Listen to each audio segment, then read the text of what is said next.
Hi! So for myself, I'm going to record this, but I'll probably include it in the newsletter and my website, just so anyone who is curious or possibly interested in deleting social media can get some feedback on the 30 days in mark from me. And so I've deleted social media, Instagram and Facebook, both professionally and personally. So Erin, myself, and Face Makeup Artistry, the business that I run, I am a one-person business. So the two get intertwined, but they have both been kept separate entities on social media in the past. And so just to give you context on what leaving social media has meant and currently still means, the platform still exists, but in my bios, I have it listed that I am not on these things anymore, but here's where you can reach me, which is phone and email. And so I plan to leave those up just a little while longer so the trickle audience, just the people who might not keep up with me on each and every step, who kind of check in every once in a while, have a little placeholder and a sign to know that this is where I stand right now. So hopefully in the months to come, they just won't be there, so I don't have to fiddle with them at all. But they're not on my phone and I'm not checking them.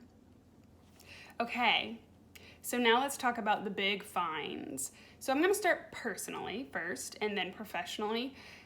I thought getting off of social media would leave me feeling more lonely because life would be more quiet, because I wouldn't have this constant, I call it a tap, but it's the notifications or the humming or the dinging. Just this presence looming of all these ways to reach somebody. So I thought it would just feel too quiet and I wouldn't know what was going on. And it's completely flip-flopped. It is completely flip-flopped. I have always felt like I have a pretty fulfilling life, and I know that I do. But being on social media, no matter how good my life was feeling, I was still exposed to the buffet of everything I was not doing or not living up to. So it's been a wonderful place to not be and to really get to know myself, not my persona. The second thing, business-wise. So what does a business look like not on social media now, when the business has been built for the past decade on it? It's gotten better. And there's a couple different ways it's gotten better. So let's talk about just the natural things to begin with. Well, I'm not on the app 8 hours a day cranking out content and consuming and like networking on there. I'm not doing that, so I have so much more time. The second thing is the streamlinedness of it all. I only have the ability to be reached by phone, which would be text and call, and then email. That good old thing, email. So there's only 3 ways, completely technically, that I can be reached. It's great. It's streamlined and conversations are in place. And people also know that this is my phone and email. So 24-hour grace period to get back is pretty professional there.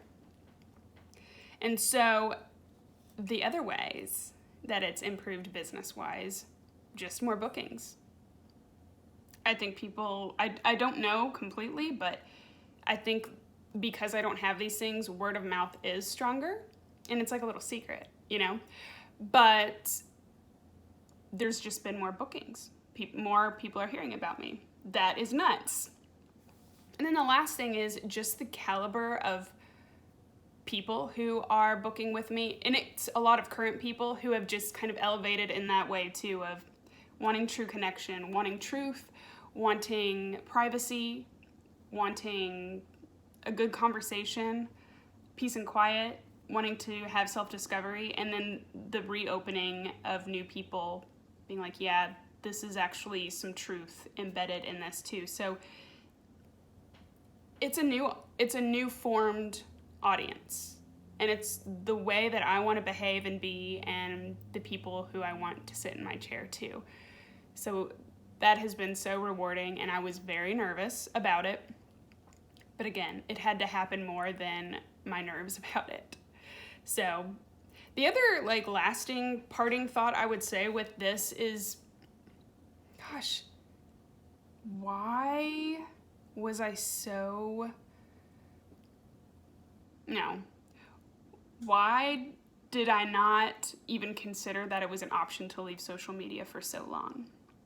I think that's a standing cause for a lot of other things, is we stay involved with certain projects, social media, because it's just the norm and what we think we have to do to pay our dues as a business owner or as our civic duty. And whoa, you can leave.